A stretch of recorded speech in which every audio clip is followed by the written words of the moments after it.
తొలి టెస్ట్లో టీమిండియా ఘన విజయం సాధించిన సంగతి తెలిసిందే. ఇక రెండో టెస్ట్లో ఆస్ట్రేలియా తమ సర్వశక్తులా ఓడించేందుకు ప్రయత్నం చేస్తోంది. తాజాగా రోహిత్ రాకతో టీమిండియా ప్లేయింగ్ 11లో కీలక మార్పులు చోటు చేసుకుంటున్నాయి. భారత్ వర్సెస్ ఆస్ట్రేలియా మధ్య 5 మ్యాచ్ల టెస్ట్ సిరీస్లో రెండవ మ్యాచ్ డిసెంబర్ 6వ తేదీ నుంచి అడిలైడ్లో జరుగుతుంది. ఇందులో టీమిండియా కెప్టెన్ రోహిత్ శర్మ ఆడనున్నాడు.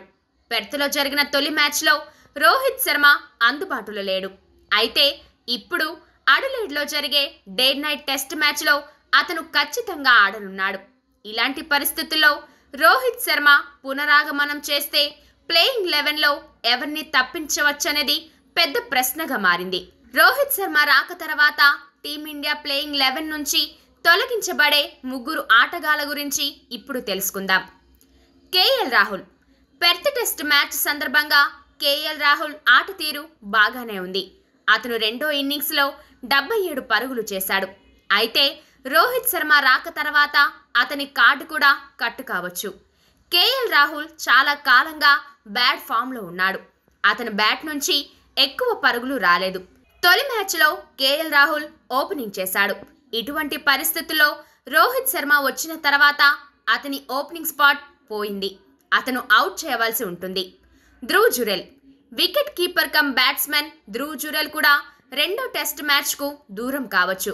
తొలి మ్యాచ్లో ధ్రువ్ జురెల్ ఆట తీరు అంతగా ఆకట్టుకోలేదు. తొలి ఇన్నింగ్స్లో 11 పరుగులు చేసిన అతను రెండో ఇన్నింగ్స్లో 1 పరుగు మాత్రమే చేయగలిగాడు.